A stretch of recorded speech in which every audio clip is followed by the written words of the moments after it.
Oups. J'ai oublié de démarrer l'enregistrement. Donc, dommage. Euh, donc, en reste, on a trois choses différentes. Donc, la performance, la productivité et la fiabilité. Donc, comment ça marche? Zoup. Ah bon. Voilà. Donc, tout d'abord, le Rust, c'est un langage qui a commencé comme un projet personnel en 2006. Ensuite, c'est utilisé dans le moteur de rendu de Mozilla. Donc, de Mozilla Firefox qui essayait de faire un moteur expérimental. Ils ont commencé avec du Rust pour sécuriser et avoir des performances. Mais c'est resté malgré tout expérimental. C'est pour ça qu'au final, le Rust, on entend de plus en plus parler. C'est que la 1.0 est assez récente. C'est en 2015 qu'elle a été publiée. C'est en 2018 qu'il y avait des fonctionnalités déjà intéressantes comme l'async et le await. Donc quand même des fonctionnalités assez utiles pour un programmeur. Et en 2021, c'est là où maintenant ça s'accélère parce qu'avec le langage est mature, la sécurité informatique devient un élément de plus en plus important, on le voit très très bien tous les jours. Et du coup, il commence à être adopté donc d'abord pour la programmation système Android et ensuite pour le kernel Linux. Il y a même Microsoft qui est en train de travailler, comment dire, de remettre certains de ses projets sur du Rust, donc ils disent pas lesquels, mais sur leur back-end sûrement. Donc la, car- la carcinisation du monde, le Rust arrive partout. Donc dans la programmation système, comme donc le noyau Linux, comme je l'ai dit, Microsoft, Android, mais aussi dans le développement embarqué, donc dans plein d'entreprises, parce que l'idée c'est que c'est un langage performant, donc qui peut être inclus sans librairie standard et qui prend très peu de place. Donc l'embarqué partout, tout type d'embarqué, oui, vous pouvez le voir très bien. Dans le back-end, donc avec par exemple Discord qui l'utilise sur son back-end, le créateur de Node.js qui a créé Deno, qui est une sorte de, comment dire, de successeur à Node.js et qui l'a fait en Rust. Et même Amazon S3 et Cloudflare utilisent du Rust et on peut envoyer des fonctions en Rust, si je ne me trompe pas, sur les lambda d'Amazon. Il y a quand même certains domaines où le Rust n'est pas très, comment dire, n'est pas très denté. C'est pas le langage parfait non plus quand même. Donc pour le développement de jeux vidéo, c'est très compliqué parce que c'est un langage qui est aussi assez complexe, on va le voir. Donc il n'y a pas vraiment d'environnement de game dev que par rapport à des langages plus faciles d'accès comme le C Sharp ou le JavaScript. Et pareil, par exemple, le machine learning, il n'y a pas beaucoup de choses. Mais sinon, on le retrouve un peu partout, dans plein d'outils, systèmes différents. D'ailleurs, c'est en train de se développer. Du coup, pourquoi la carcinisation? C'est parce que le Rust, donc, c'est aussi un dérivé, sa mascotte, c'est Ferris, comme vous le voyez là. Et Ferris, c'est un crustacé. Euh, Oui, Rust permet aussi de faire du WebAssembly, donc comme du C, C++, enfin on répondra aux questions après. Mais en effet, bien pensé, le WebAssembly qui est un langage qui monte, enfin une technologie qui monte, c'est essentiel. Et du coup, oui, Ferris, la mascotte de Rust, toute mignonne, vu que c'est un crustacé. Et attendez, et attention les oreilles, il est là! Il va nous accompagner un petit peu. Il n'y a pas d'autres animations, hein, par contre. J'ai passé toute ma journée là-dessus. Donc, retour au slide. Donc, comme je vous disais un petit peu en galérant au début parce que j'étais pas chaud, donc le principe du Rust, c'est... Hmm, ah. plus de caméra, tant pis. Le principe du Rust, c'est d'avoir trois points essentiels, là où généralement la plupart des langages n'ont pas la plupart des langages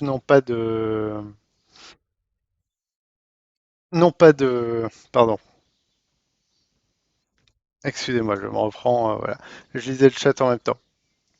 Donc, la plupart des langages n'ont que deux éléments. Donc, soit par exemple soit la performance et la fiabilité, mais pas trop la productivité, ou soit par exemple, enfin, généralement on sacrifie la performance à la fiabilité, ou comment dire, ou la fiabilité et la productivité aux performances.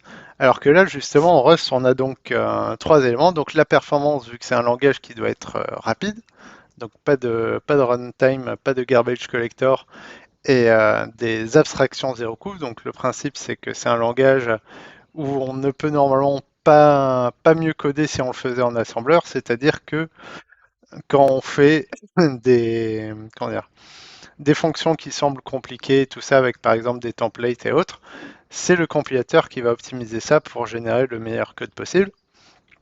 Donc pour l'embarquer les applications qui demandent de la performance comme des serveurs, c'est vraiment essentiel. Donc c'est vraiment, on peut penser à un remplaçant du C et du C++. Mais là où c'est intéressant, c'est la fiabilité. Et là, c'est la gestion de la mémoire et des threads. C'est-à-dire qu'en C et C++, c'est très facile d'avoir des stacks overflow et plein d'erreurs de mémoire, ou même des problèmes de thread. Et là, on va le voir, c'est le principe de cette présentation, c'est que Rust permet de corriger par principe ça, d'empêcher ce genre de problème, tout en gardant donc en fiabilité, il y a aussi un système de type riche, donc c'est pas du Python, on peut faire n'importe quel type et se dire est-ce que c'est un nombre ou est-ce que c'est une chaîne de caractères. Et aussi par exemple un petit détail, c'est que les variables sont immutables par défaut. C'est-à-dire que généralement, quand on programme, il faut définir les variables comme const pour celles qu'on ne veut pas modifier. Eh bien, en Rust, c'est l'inverse. C'est-à-dire que par défaut, toutes les variables sont const pour éviter qu'on les modifie. Et quand on veut modifier une variable, il faut écrire mut. Donc ça, c'est vraiment un petit exemple. Attendez, je vais juste faire un petit aller-retour. Ça devrait corriger la caméra. Ça la corrige. Et du coup, la productivité, voilà, dernier élément, c'est l'important, c'est d'avoir un bon tooling, donc un gestionnaire de paquets, des librairies pour pouvoir coder très rapidement. Et donc, généralement, quand on installe Rust, on installe le compilateur et on installe tout avec. Il y a une documentation qui est intégrée, qui est téléchargée avec, et qui est très pratique. Il y a le compilateur, il y a le gestionnaire de paquets, il y a un peu tout. C'est un peu comme NPM par exemple, avec Node. Et surtout, ce qui est important aussi, c'est la documentation, car on va le voir en fait, c'est que le compilateur, c'est vraiment la chose dont va vous parler en priorité un fan de Rust, c'est le compilateur. Parce que le principe, c'est que vu que c'est un langage qui, on va le voir, est assez, comment dire, assez peu permissif, il y aura beaucoup d'erreurs, mais en fait, on aura un plaisir de lire ces erreurs parce qu'elles sont très concises. Du coup, par exemple, en C++, voilà un petit exemple très simple. Je vais créer une classe virtuelle, une interface avec donc une fonction qui n'est pas implémentée. Et du coup, je vais essayer de l'appeler alors qu'elle n'existe pas. Et en C++, qu'est-ce que j'ai comme message? J'ai ce gros pavé où il faut comprendre là dans le petit truc en rouge que blank do stuff n'est pas défini, mais je lis des trucs comme ZTV5 blank, je sais pas ce que ça veut dire. Alors qu'en Rust, donc je fais la même chose, le même principe en différent en Rust. Et là, regardez-moi ce message d'erreur. C'est des jolies couleurs. Il dit exactement ce qu'il faut faire. Et il dit, si vous voulez plus d'informations, essayez de faire ça. Bon, c'est vrai qu'aujourd'hui, avec les IDE intégrés, on a un peu moins à lire les retours de GCC ou de G++ directement dans le terminal, mais quand même c'est très appréciable d'avoir un compilateur qui dit exactement les problèmes. Un petit exemple aussi trouvable, Très rigolo, c'est en C++ quand vous faites quand vous appelez une fonction qui n'existe pas, hein, qui n'est pas définie pour une classe. Par exemple, là, la classe blank, je vais essayer de juste la print. On se dit c'est une petite erreur toute bête, tout ça. J'ai une erreur de 271 lignes parce que GCC, G++ a eu l'excellente idée de me dire j'ai cherché partout et j'ai pas trouvé de résultat. Évidemment, donc la vraie information importante, elle est tout en haut, faut scroller pour, euh, pour la récupérer. Alors qu'en Rust, donc là c'est le même problème, je fais donc une classe truc et j'essaie de l'imprimer alors il y a pas la fonction qui est définie. Pour ça, eh bien, j'ai un petit message d'erreur qui me dit exactement le truc ne peut pas être formaté. Voilà, il vous dit si vous voulez, vous pouvez faire ça, hein. Il vous donne des petits conseils. Donc c'est vraiment important parce qu'en fait c'est ça, le Rust va essayer comment dire, excusez-moi, le Rust va essayer de toujours guider le programmeur avec des règles très très strictes. Mais ce qui est important, c'est que ces règles, elles sont très très claires et elles sont très guidées grâce au compilateur. Donc là, pour revenir rapidement sur les problèmes de mémoire, donc c'est vraiment de ça qu'on va parler, comment éviter les failles de mémoire avec Rust. Donc bon, on est sur Rotmi, là, le public, je suppose que vous connaissez bien le principe des Stack Overflow, des problèmes de mémoire. Moi, je vais pas faire semblant, j'ai pas, ça fait 5 ans que je dis que je dois apprendre l'assembleur pour faire les exercices de Rotmi de programmation de système. Mais bon, vous voyez le principe. Donc, en gros, la mémoire est gérée donc, sur un langage bas niveau comme du C, C++, la mémoire, elle est censée être gérée par le programmeur. C'est lui qui va dire j'alloue tant de mémoire, je libère telle mémoire, et quand je la libère, je ne la réutiliserai pas. Ça n'arrive jamais parce que les programmeurs savent très très bien coder, évidemment, ils sont parfaits. Mais du coup, en cas de problème vraiment inattendu, eh bien, le problème, c'est que la mémoire qui est libre, généralement, si jamais il y a un attaquant qui arrive à envoyer une chaîne de caractères et une information dans le programme et que ça le fait planter, que la mémoire, il arrive à écrire un peu n'importe où, eh bien, il peut écrire des fois des endroits qui seront lus ensuite pour exécuter du code et du coup, il pourra, par exemple, un attaquant mettre un shellcode qui permettra d'exécuter du code arbitrairement. Donc là, on voit par exemple un exemple de shellcode. C'est pas évident, mais c'est exploitable et il y a beau avoir de plus en plus de protection de la mémoire. Le principe, c'est que s'il y a toujours des Stack Overflow, il y aura toujours des petits malins pour essayer de les exploiter, même s'il y a de la SLR ou d'autres joyeusetés. Et ça, évidemment, en plus, ce genre de vulnérabilité, ça peut être exploité n'importe où. Donc là, par exemple, c'était avec Pegasus. Pegasus, on voit, c'était sur les applications WhatsApp, si je ne me trompe pas.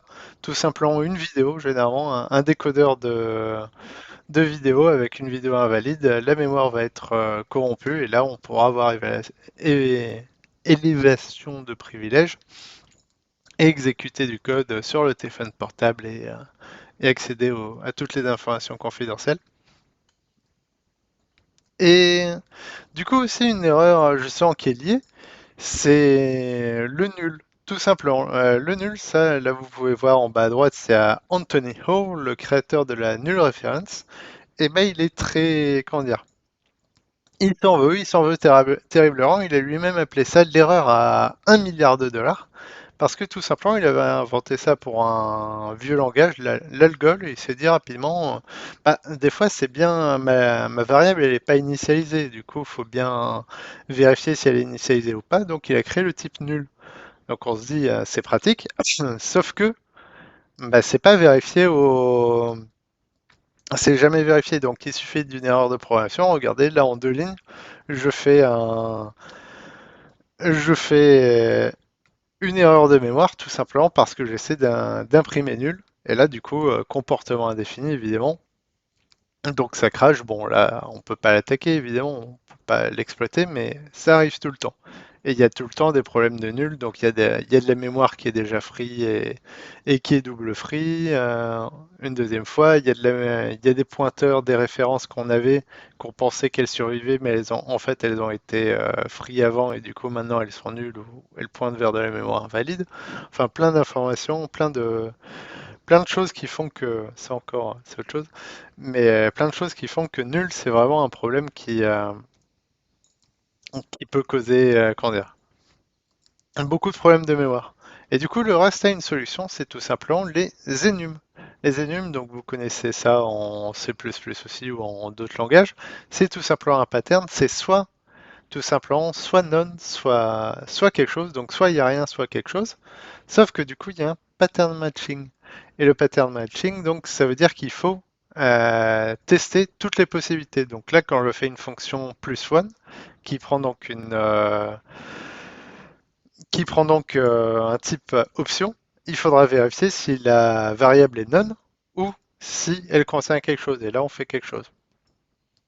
Et du coup, on se dit très bien, mais qu'est-ce qui nous empêche de juste pas faire ça? Eh ben, tout simplement le compilateur qui va dire vous avez un type somme. Là, vous faites un match avec seulement somme, mais pas le cas si c'est nul. Et tout simplement, le compilateur va dire pattern non exhaustif, tous les choix ne sont pas réalisés. Donc voilà, déjà le compilateur, tout simplement, quelque chose que je n'avais pas dit, mais c'est un langage qui force à bien programmer, qui force à et qui essaie, qui rend les programmeurs un peu meilleurs aussi, parce que vraiment les erreurs, on a. Euh, oui, sum, c'est un mot-clé de Rust, en effet, c'est vraiment un type, enfin c'est un enum, donc vous voyez, on a. Enfin oui, c'est un mot-clé qui est un type qui contient en fait rien. C'est juste un type qui veut dire qu'il contient quelque chose. Donc none c'est none et sum ça veut juste dire c'est un objet vide mais qui contient donc un objet générique. Et du coup, donc voilà, du pattern matching. Mais malgré tout, c'est bypassable quand même parce que quand on débug ou quand vraiment on sait que le type, la chose qu'on récupère, il y a pas de problème, on sait, on gère.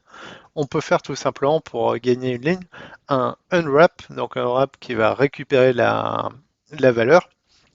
Sauf que ça sera vérifié par le langage quand même. C'est-à-dire que si jamais la variable, donc là je fais un unwrap pour l'imprimer en me disant t'inquiète, la variable elle contient quelque chose, mais si je fais le print et qu'il n'y a rien dedans, ça va tout simplement, le programme va planter, mais il va planter de manière safe, c'est-à-dire qu'il va afficher un message d'erreur et il va s'arrêter immédiatement sans risque de stack overflow ou autre problème de mémoire. Donc là justement les différents types de gestion de la mémoire. Donc la brute c'est le garbage collector. Donc c'est l'avantage c'est que c'est simple et sécurisé. Donc la mémoire est gérée automatiquement en fait. Donc ça c'est des langages comme le Python, le Go. C'est vraiment des langages plus simples pour le développeur. Il n'y a pas de pointeur, il n'y a pas de truc dangereux, il n'y a pas de problème à avoir. Par contre, évidemment, le problème c'est qu'il y a un coût en performance. Vu que c'est une surcouche, des fois c'est même des langages qui sont en Python, pas compilés de base, donc c'est encore des performances, mais même en Go et en Java où c'est compilé, bah, il y a la machine virtuelle là, de Java, donc c'est vraiment d'abord une surcouche donc en performance et une taille du binaire aussi, c'est-à-dire qu'on ne pourra pas l'exécuter dans du petit, comment dire, on peut pas, on peut pas le mettre dans vraiment de l'embarquer dans des petits microprocesseurs, ça va pas marcher. Donc ensuite, donc ça c'était la brute. Euh, le truand, c'est la gestion manuelle. Donc ça, par contre, c'est le C++, par exemple, c'est performant. On contrôle tout. Si jamais tout fonctionne bien, bah, la mémoire, on la gère parfaitement. Il n'y a pas de problème. Évidemment, le problème, c'est qu'il y a, il y a des risques de double free, d'utilisation après free, des pointeurs qui pendouillent, c'est-à-dire des pointeurs qu'on a qu'on pensait qu'ils contenaient des valeurs, mais qu'elles ont été frises entre-temps, et du coup, dans un autre trade ou autre chose, et du coup, maintenant elles sont vides. Et évidemment, c'est difficile à maintenir parce que c'est pas facile de traquer les erreurs mémoire. Vous avez sûrement déjà testé Valgrind et tout ça. C'est pas très très fun. Donc voilà. Et donc, évidemment, le bon, c'est le Rust. Donc les avantages, c'est que c'est performant et léger. Donc tout est géré par le compilateur pour la gestion de la sécurité. Donc c'est memory safe et thread safe. Et donc c'est performant. Malgré tout, il y a quand même des petits désavantages parce que ça peut pas être totalement parfait. Donc le problème, c'est qu'il y a des temps de compilation qui sont un peu plus longs. Bah oui, le compilateur il est bon, donc il est pas, il prend son temps. Et c'est surtout un langage qui est en réalité un peu complexe parce que du coup, il y a quand même une assez grosse courbe d'apprentissage. Moi, je me souviens, j'ai passé un mois à lire le livre de la documentation juste pour.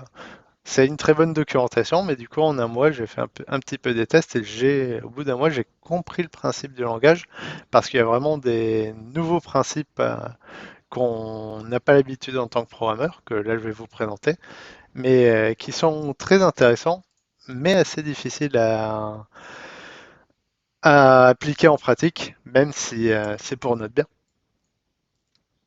Et du coup, ce que j'aime beaucoup, c'est que j'ai lu une étude sur des gens qui donnaient leur avis sur le Rust. La plupart des gens donnent un avis très positif, et il y en a un qui dit quand même, vous passez 3 à 6 mois dans une cave à respirer, manger et dormir Rust. Et ensuite, vous trouvez des personnes comme vous qui sont préparées à sacrifier leur premier-né pour perpétuer le sentiment infortuné que Rust est le futur, tout en passant des heures, des jours, des semaines à faire compiler un programme, alors que ça prendrait beaucoup moins de temps avec un langage plus faible. Donc, évidemment, sacré bonhomme, il y a une part de vérité, mais malgré tout, ne voyons pas ça. Regardez, c'est un langage de programmation qui est le plus aimé des développeurs depuis 6 années consécutives. Comment dire, le sondage de Stack Overflow sur le langage préféré, Rust le gagne haut la main depuis 6 ans. Donc voilà, c'est que des avantages le Rust. N'écoutez pas les médisants. Donc là maintenant, ça y est, on rentre vraiment dans le dur, la sécurité, comment ça marche en Rust. Donc tout simplement, c'est des restrictions. C'est des restrictions. Le plus important, c'est la sécurité, pas forcément la liberté en Rust. Et donc d'abord, il n'y a pas de pointeur C et son arithmétique est douteuse de pointeur. On peut dire je fais mon pointeur plus 2 et j'accède à la mémoire que je sais, t'inquiète, c'est à telle adresse et je sais comment la mémoire est organisée. Donc ça, il n'y a pas ça. Donc il n'y a que des références. Donc une variable qui peut pointer vers une autre, une seule autre variable et rien d'autre, elle peut pas se mettre à pointer vers autre chose. Et du coup, les trois règles principales du Rust qu'il faut comprendre et qui sont pas évidentes, c'est le borrow, c'est-à-dire que donc les références, on peut avoir en fait que les références, elles doivent suivre ces trois règles. On peut avoir autant de références constantes qu'on veut. C'est-à-dire qu'une variable, par exemple, tant qu'on ne la modifie pas, on peut y accéder partout, tant qu'elle continue à vivre et tout ça, qu'elle est toujours valide. Tout le monde peut avoir des références d'une variable, ça, il n'y a pas de problème. Par contre, on ne peut avoir qu'une seule référence mutable. C'est-à-dire que si jamais on veut modifier une variable, eh bien en fait, on peut avoir aucune autre référence partout qui tourne en même temps dans son code. Parce que du coup, ça voudrait dire que si on peut avoir dans son code une référence qui est mutable et une autre qui peut lire, bah en fait, l'autre qui peut lire, on ne sait pas si la référence est mutable, ça veut dire que la valeur, elle peut devenir invalide. Et du coup, si la valeur devient invalide, la référence qui est là, elle devient invalide aussi. Donc, on peut pas avoir Rust va tout simplement dire que par défaut, on peut pas lire une valeur. Il peut potentiellement changer parce que si elle peut changer, elle peut devenir invalide. Donc c'est impossible, on ne peut avoir qu'une seule référence mutable. Évidemment, ça c'est un assez gros problème qui revient souvent quand on programme et on essaie de faire avec, de trouver d'autres patterns. Et aussi un dernier élément qui est un peu logique, c'est qu'une référence ne peut pas survivre à son propriétaire. C'est-à-dire qu'on ne peut pas faire une référence qu'on va free, on ne peut pas avoir une variable qu'on free et continuer à l'utiliser après. Là, du coup, ça serait un use after free ou un double free, par exemple. En C++, là, c'est le compilateur va dire non. Et du coup, comment ça marche? Donc là, par exemple, exemple concret, les références multiples avec mutabilité. Ici, j'ai un vecteur, donc en C++, un vecteur avec 1, 2, 3 dedans. J'ai une référence à l'élément 1 donc de mon vecteur, sauf que mon vecteur, je le nettoie. Et du coup, j'essaie d'afficher la référence de ma valeur, et qu'est-ce qui se passe? Bah, il y a un crash, comportement indéfini, parce que ma valeur, c'est peut-être encore la valeur, peut-être qu'elle est encore là, peut-être qu'elle a été nettoyée, peut-être qu'il y a autre chose, on ne sait pas. C'est le C++, bienvenue dans comportement indéfini. Et le Rust, tout simplement, il va dire petit message d'erreur, encore tout à fait gentiment. Regardez, ici vous avez emprunté une variable de manière immutable, sauf que vous l'avez changé. Du coup, votre référence est immutable, elle est devenue invalide, et vous réessayez de l'utiliser. Donc, il y a problème, il y a mésentente. Veuillez cordialement comprendre le problème. Et voilà, c'est un problème de corriger tout simplement. Pas besoin d'outils d'analyse de code ou de pentest ou autre pour vérifier ça. C'est directement sécurisé. On sait que mathématiquement c'est impossible. Et aussi corollaire, c'est que par défaut, ça empêche aussi les data races. Donc quand on a des threads et qu'on essaie vraiment de les faire vite fait, mal fait, on peut se dire oui, c'est bon, je vais faire une valeur dans mon thread comment dire, que je modifie et dans l'autre thread, je la lis. Et puis on ne sait pas qu'est-ce qui sera appelé en premier, la fonction qui modifie ou la fonction qui lit, ça change et tout ça. Bah là, vu qu'on peut avoir qu'une référence mutable, là, bah, il n'y a pas de... Les problèmes de thread sont gérés par défaut. Et du coup, ensuite, justement, l'exemple des use after free. Donc là, c'est la même chose, j'ai une valeur que je veux retourner. C'est un exemple, ça arrive toujours quand on débute la programmation en C++, on se dit, tiens, j'ai une référence, je vais retourner la valeur de mon tableau. Euh, donc je vais retourner une référence, et qu'est-ce qui se passe? Je récupère la référence, il n'y a pas de problème, le C++ dit, il y a pas de problème, mais malgré tout, ça va cracher quand même. Vu que dans ma fonction, donc là, le tableau vals, il n'existe que dans la fonction invalide référence return. Et la mémoire, elle n'est plus accessible depuis une fois que la fonction elle est appelée. Et pourtant, on récupère une valeur devient donc invalide. Donc problème, donc référence locale créant une valeur indéfinie. Alors qu'en Rust, il y a le principe des lifetime.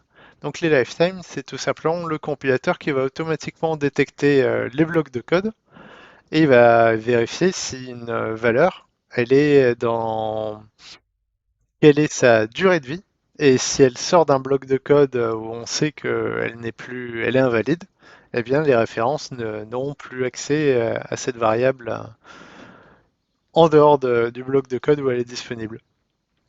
Donc c'est ça le borrow checker de Rust. C'est quelque chose dont, si vous vous mettez à Rust, vous en entendrez rapidement parler parce que c'est vraiment le truc essentiel.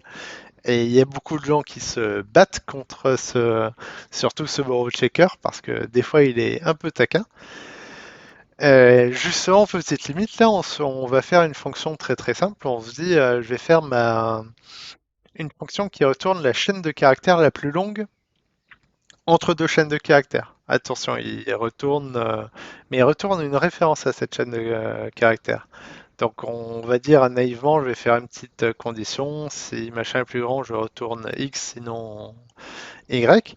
Le seul problème, c'est que le compilateur, il va dire, je comprends pas, vu que c'est potentiellement une valeur ou une autre et moi je sais pas.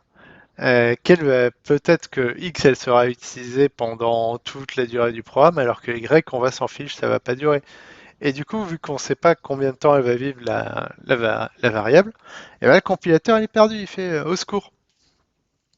Heureusement, il y a possibilité de s'en sortir avec donc des templates de lifetime. Donc c'est des annotations manuelles, ça ressemble un petit peu au template de C++. On va dire que par exemple, ici l'exemple, en fait l'exemple que je n'avais pas montré mais qui est donné directement par le compilateur, c'est quand on va faire un template, on va dire que la variable x aura la même durée de vie que y. Et donc là, le compilateur, il va pas se plaindre, il va dire d'accord, x vivra tant que y vivra, donc il n'y a pas de problème. Bon, c'est une règle aussi qui du coup a des conséquences après. Peut-être que il y aura des problèmes si on essaie de se servir de x alors que y n'est plus disponible ou autre, par exemple. Mais du coup, avec des templates comme ça, on peut faire ça directement. Du coup, voilà, il y a une syntaxe. Et donc, voilà, c'est plus difficile que ça n'en a l'air sur des vrais projets. Là, c'est un petit exemple très très simple, mais dans la vraie vie, c'est un peu plus complexe. Et justement, là, on voit par exemple que même un bout de code très très simple, comme là, let x est égal 0, y est égal référence de x et z est égal référence de y, ça donne le compilateur Rust, il voit ça, il voit tous ces gros blocs de code qu'il définit automatiquement. Donc comme le dit le guide de Rust, qui a des fois des petits traits d'humour, c'est waouh, c'était pas très très beau. Prenons un petit moment pour remercier Rust de rendre ça un peu plus facile. Donc c'est ça qui est intéressant, c'est que le Rust a une syntaxe assez élégante globalement sur sa sur les éléments qui sont très répétitifs, il y a des raccourcis assez simples, même si pour la gestion justement des enums, ça n'a pas l'élégance peut-être du Kotlin, mais qui est un dérivé du Java, où là pour les nuls, il y a aussi des raccourcis qui sont sympathiques. Et du coup, en fait, là, cette présentation, je suis pas très sympa parce que je vous ai dit exactement tout ce que vous pouvez pas faire en Rust. Je vends pas très bien le langage, c'est-à-dire que il y a plein de choses, on peut pas faire des trades là comme ça, comme je le présente, c'est un petit peu compliqué. Il y a plein de choses, je montre des exemples où ça marche pas bien. Donc comment on fait des choses? Eh bien, en fait, c'est que le Rust, donc, c'est un compilateur qui est très conservatif, c'est-à-dire que ce qu'il ne comprend pas, il va directement bloquer, mais il va permettre quand même de faire des checks au runtime, donc dire c'est bon, vous savez ce que vous faites. Donc par exemple, un enfant qui ne peut pas survivre à son parent parce qu'on a, comment dire, le parent qui n'est plus disponible, mais pourtant on veut quand même avoir accès à une référence après pour l'utiliser. Eh bien, on peut utiliser un compteur de référence, un ref counter. Donc, les smart pointers, c'est comme en C++. Ensuite, quand il y a des multiples références mutables, des fois, on a quand même besoin d'avoir des références mutables en même temps. Même si c'est pas vraiment pour y accéder en même temps et si c'est pas pour tout faire planter, bah, on a quand même envie d'avoir accès. On sait que ça marche et pourtant le compilateur n'est pas content. Donc on va utiliser RefCell. Et ce qui est intéressant, c'est que là, du coup, la vérification, elle se fait toujours. Elle ne se fait pas à la compilation, elle se fait au runtime. C'est-à-dire qu'il y aura une petite vérification que les variables sont bien disponibles et tout ça. Et si jamais il y a une variable nulle ou autre, ou vraiment qui a été free, eh bien du coup, il y aura un panique, donc un message d'erreur qui aborte le programme. Cela, par contre, ça utilise la librairie standard, donc ça peut vraiment, dans des cas très particuliers, liquer de la mémoire si on fait trop mumuse avec des références circulaires de compteurs de référence. Ça, c'est la même chose qu'en C++. Et du coup, c'est un petit peu moins performant. Bon, ça le reste assez, c'est juste que si vraiment on veut faire de l'embarqué, c'est peut-être un truc à prendre en compte. Et du coup, en fait, les pointeurs, par exemple, on peut se dire on est fan de pointeurs en C++, et il y a plein de choses qu'on pourrait pas faire en Rust. Du coup, comment on fait? Eh bien, il y a unsafe. Donc unsafe, ça aussi, c'est quelque chose qu'on voit très rapidement quand on commence à faire du Rust et qu'on regarde un regard un peu circonspect. Qu'est-ce que c'est le unsafe? Alors que le Rust, vous me dites, c'est safe. Eh bien, ça permet de casser tout simplement la sécurité des mémoires et des threads, de faire un peu comme on veut. Alors du coup, est-ce que ça permet de dire je vais mettre tout mon code dans un bloc unsafe et puis je vais continuer tranquillement sans problème? Ben, pas vraiment, parce que du coup, qu'est-ce que ça permet de faire? Ça permet de déréférencer un pointeur row, donc ça veut dire qu'on peut accéder par exemple à n'importe quelle valeur de la mémoire, on peut dire accéder à...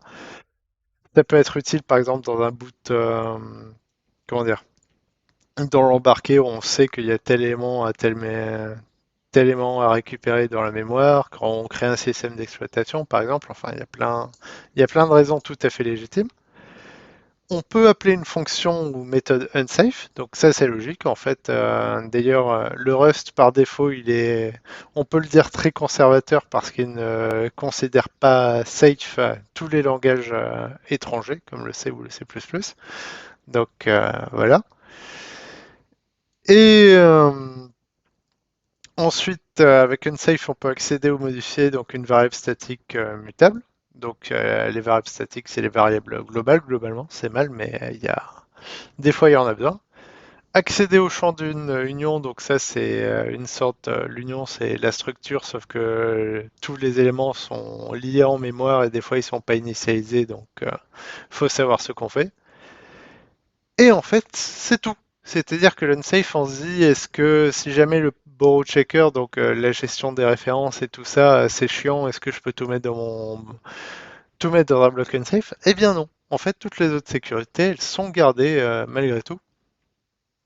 Donc ça reste quand même, c'est vraiment pour le développement embarqué, pour les librairies des autres langages et pour les cas que le compilateur ne peut pas comprendre. Donc par exemple, un exemple d'unsafe qui est safe, c'est une fonction qui est très très simple. Genre vraiment en Python, c'est vraiment la fonctionnalité par défaut par exemple. C'est splitter une liste. Et on se dit, c'est très très simple de splitter une liste. On la coupe en deux et puis c'est facile. Donc là, je vais faire un split et voilà, je coupe en deux. Donc je vais faire une petite, naïvement, je vais coder ça. Je vais dire, je prends une référence de mon objet et je prends seulement la moitié et l'autre moitié, je la découpe. Sauf que le reste, qu'est-ce qu'il va dire? Euh, le reste, il va dire, ça n'est pas possible. Vous faites deux références mutables en même temps. C'est logique, c'est-à-dire qu'on va accéder, sauf que ces deux références, certes, on accède à deux références mutables, sauf que c'est deux éléments qui sont séparés comment dire, de la liste. C'est-à-dire que on récupère les éléments de 1 à 3 et de 4 à 6, par exemple, et on va jamais récupérer deux fois l'élément 3, on le sait, et pourtant le reste, bah, vu que c'est au runtime que ça se gère, il va dire non, moi je sais pas, donc ça compile pas. Donc la solution, c'est d'utiliser unsafe dans ce cas-là, et là on peut avoir des pointeurs raw qu'on et on peut appeler des fonctions qui les manipulent pour pouvoir tout simplement splitter la chaîne de caractères. Donc le reste, c'est globalement un langage qui permet d'avoir beaucoup de sécurité. Malgré tout, il y a quand même certains éléments qui ne sont pas safe. Donc, comme le dit la documentation, très permissif au respect d'autres opérations douteuses qui sont soit inévitables, soit quand même un peu hors scope sur le sujet. Ce qui n'est pas safe, c'est d'avoir des race conditions et des deadlocks, c'est-à-dire des threads qui se bloquent mutuellement. Donc, les threads qui se bloquent mutuellement, si je ne me trompe pas, c'est un problème mathématique que personne n'arrive à résoudre même mathématiquement. Champion si vous avez un langage qui fait ça. Les race conditions, ça n'arrive pas en Rust généralement, mais malgré tout, les systèmes d'exploitation, enfin, le principe même, c'est qu'il y a comment dire, le principe même, c'est qu'il y a toujours un risque de race condition, si minime qu'il soit. Donc, ce qui est safe au final, c'est de liquer de la mémoire. Tant que ça crache pas et tant que ça fait pas tant que ça exécute pas du code arbitraire, la mémoire à la rigueur, on peut la liquer, perdre de la performance et consommer plus de mémoire. Ça, c'est pas un problème. Même si ça arrive, même si en pratique ça n'arrive quasiment jamais, c'est vraiment quand on fait trop joujou avec des références circulaires. Manquer d'appeler des destructeurs, ça c'est vraiment un cas très particulier qui peut arriver, mais c'est possible. Ce qui n'est pas vérifié aussi en release, c'est les overflows de nombres entiers, c'est-à-dire quand on passe de 2 milliards à 147 millions à soudainement moins de 0 ou moins 2 milliards. Donc ça, malgré tout, c'est checké au runtime debug, c'est-à-dire quand on lance son programme au runtime et qu'il y a un overflow, il y aura un petit message d'erreur qui s'affichera. Mais si jamais on s'en rend pas compte en travaillant et que soudainement il y a un petit problème où soudainement une transaction elle devient négative, ça, le host ne peut pas vous aider. Et ensuite, ce qui est possible, c'est que le programme il plante. Ça même, ça arrive. Ça peut arriver tout à fait. Un canon prévu, il va planter, mais il va pas engendrer de risque de sécurité. Il va faire globalement un plantage contrôlé. Et aussi, évidemment, les erreurs de logique. Donc, c'est tout à fait possible de supprimer sa base de données en production avec du Rust. C'est déjà arrivé des projets, je crois, des projets de crypto-monnaie en Rust qui sont quand même fait hacker pour un petit problème de logique, donc ça aide, mais ça n'empêche pas, ça ne rend pas son projet soudainement beaucoup plus sécurisé. Donc là, justement, vu qu'on est sur RootMe, l'important c'est qu'est-ce qu'on fait en tant qu'auditeur de sécurité si jamais on tombe sur un projet en Rust. Donc d'abord, s'assurer que le langage est bien en Rust, donc on voit avec un petit grep ça marche. Et tout simplement, la priorité, ça sera de auditer le code unsafe. Donc tout simplement, on fait un grep sur une recherche sur unsafe et on peut lire les blocs de code et essayer de les auditer. Et ensuite chercher les erreurs de logique, bien évidemment. Et ensuite commencer à phaser un petit peu. Si on a accès au code source et qu'on peut, comment dire, qu'on peut essayer de modifier un petit peu le programme et de faire des tests unitaires, on peut essayer de faire l'input, donc la donnée, pour essayer de faire différents tests unitaires. Et du coup, comme c'est un talk sur la sécurité informatique, on ne pouvait pas parler de toutes les features sympas du langage Rust en dehors des aspects sécurité. C'est quand même un langage qui est assez sympa sur lequel développer. Donc il y a une alternative à l'héritage de C++. Donc l'héritage, il y a toujours des problèmes. Vous vous souvenez de l'héritage en diamant et les autres problèmes comme ça.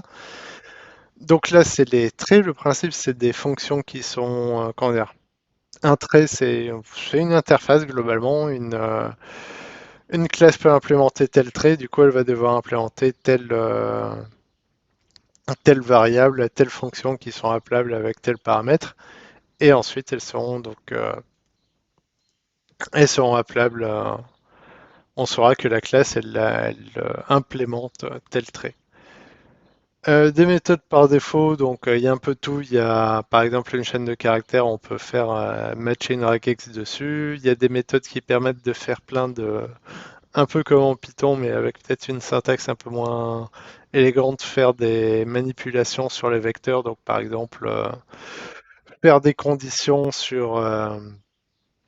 rapidement sur en une seule ligne, une ligne gigantesque qui dit bon, je trie toutes mes données dans mon vecteur et je les modifie et ensuite je les regroupe et ensuite je les imprime. Donc c'est tout à fait possible d'enchaîner les fonctions et d'enchaîner les closures, donc les fonctions, les lambda globalement. Et ensuite d'une syntaxe avec quelques raccourcis élégants aussi pour pouvoir taper plus rapidement. Et surtout, donc on va revenir dessus parce que c'est vraiment pas mal, mais le book, c'est vraiment le guide de programmation qui est intéressant à lire. Généralement, on se dit lire un livre, c'est un peu ennuyant, je vais apprendre directement sur un tutoriel. Mais le book, il va vraiment expliquer en détail tous les éléments, il va montrer des exemples en pratique, et ça vaut le coup de le lire, vraiment, c'est intéressant parce que du coup, c'est un langage où tout de suite, il n'y a pas de questions. En fait, c'est ça, pour se former, le langage, il est sécurisé, donc ça, c'est un site à développer de manière sécurisée. Les messages d'erreur, ils sont didactiques, ils disent vraiment où on s'est trompé et comment corriger. Et déjà de base, quand on lance le langage, on va pas se dire bon alors je fais quoi? Est-ce que je regarde un tuto sur Open Classroom? Est-ce que je lis un post Medium ou autre chose? C'est tout simplement lisez le book et là comme ça vous avez une référence qui est déjà très très bonne. Du coup, on arrive sur la partie tooling et écosystème sécurité. Donc, il y a quand même une assez forte communauté de, comment dire, sur la sécurité informatique. Il y a déjà une grosse communauté Rust, donc c'est généralement aussi des programmeurs, ceux qui essaient de vendre le Rust, c'est des gens qui ont assez d'expérience, donc des gens qui étaient plutôt programmation bas niveau, C, C++ avec pas mal d'expérience, et qui ont aussi souvent une appétence pour le beau code, c'est-à-dire qu'ils vont essayer de faire du code optimisé, du code sécurisé, donc avec le moins de unsafe possible. Il y a un groupe qui est le Rust Secure Code Working Group qui fournit donc différents outils et différents guides sur la sécurité en Rust. Donc, par exemple, ils ont fait un outil qui est Cargo Audit, si je ne me trompe pas, qui permet, donc c'est comme NPM Audit en Node.js, c'est analyser les librairies open source si jamais il y a des CVE, des vulnérabilités qui sont connues. Ça, c'est le petit désavantage de Rust, je dirais, c'est que ça n'est pas par défaut. Ce qui est bien avec NPM Audit, on le voit directement, il dit attention, vous avez des variables, des librairies obsolètes. Là, en Rust, il faut installer quelque chose. Donc, il y a des chercheurs en sécurité aussi qui trouvent des vulnes dans les projets et dans le langage de programmation. Donc, il y a des gens qui sont assez chauds. Et il y a aussi Lancy qui a écrit un petit livre, le Secure Rust Guidelines, qui est donc un petit livre au final assez court, mais qui est toujours intéressant à lire. Donc le package manager, donc intégré au langage directement, il y a un site internet pour accéder, lister toutes les librairies. Donc Cargo Audit et Cargo Outdated, c'est pardon, deux extensions de cargo qui permettent d'analyser les librairies vulnérables et obsolètes. Et il y a aussi pardon, Cargo Gégère qui permet vraiment de voir aussi quel est le code unsafe qu'on a dans son programme et dans les librairies. Parce qu'après tout, même si jamais on a notre programme qui ne contient aucun code unsafe, peut-être qu'il dépend de librairies qui peuvent se faire pawner. Donc voilà une sécurité supplémentaire si vous voulez vraiment remonter la trace de toute votre chaîne de, toute votre chaîne de dépendance. Et pour le fuzzing, par exemple, si jamais on veut faire des tests unitaires rapidement, on a l'outil Cargo Fuzz qui permet de rapidement utiliser une librairie qui permet de dire on appelle telle fonction avec des paramètres de fuzz qui seront personnalisables et ça va automatiquement générer des tests. Et justement, sur Cargo Fuzz, il y a même un Hall of Fame qui montre tous les bugs qui ont été trouvés en fuzz testant des codes base Rust, notamment avec cet outil. Donc il y a vraiment des gens qui essaient de s'investir dedans. Et donc certains qui essaient de tout simplement, ils lisent le code unsafe et ils essaient d'en abuser. Et d'autres qui ont même trouvé des vulnérabilités complexes dans le langage REST, donc des vulnérabilités inhérentes au langage et qui permettent de globalement faire euh, une jail, comment dire, s'échapper de la jail en exécutant du code unsafe avec du code censé être safe. Donc ça c'est un petit peu très très rare, mais c'est déjà arrivé. Ça existe.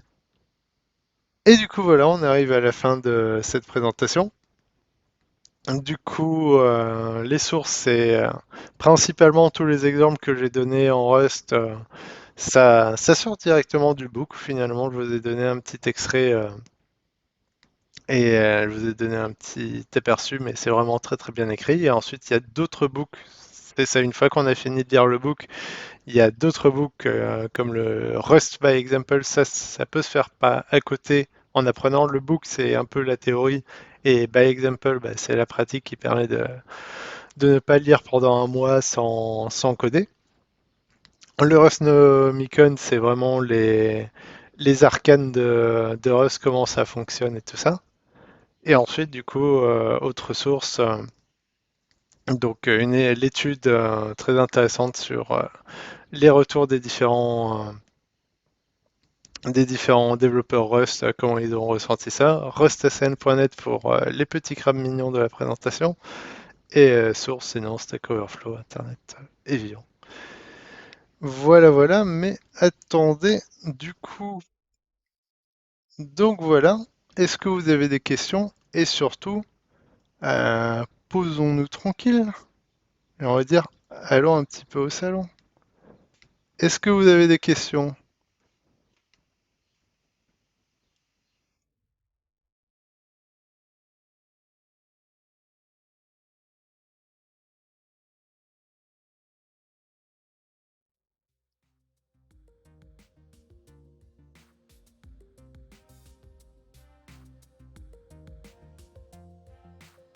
Il n'y a pas de questions. Il n'y a pas de questions.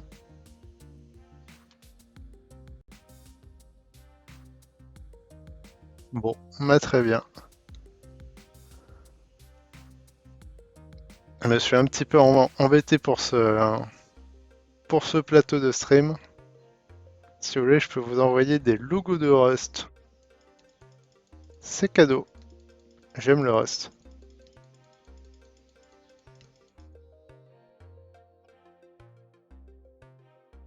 Connaissez-vous le Rust? Ah, dommage. Il y aura la... Il y aura le replay, ne vous inquiétez pas, sur YouTube. Normalement, c'est dommage, j'ai enregistré au début, j'ai loupé le début. Mais c'est pas grave.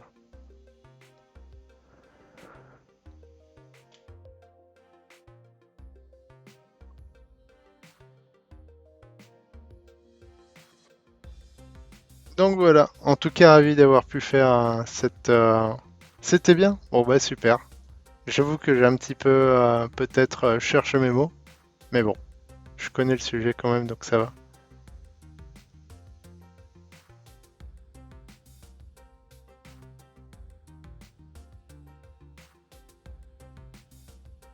Ah, bah il fait que... Ah si. Au cas où vous posez la question, Ferris essaie de faire le signe de Joule avec ses mains. Mais elles sont trop petites. Tiens. Bon. Bah très bien. Dans ce cas, je crois qu'on va finir, on va finir là-dessus. Pas d'autres questions. Bon. Eh bien, bonne soirée.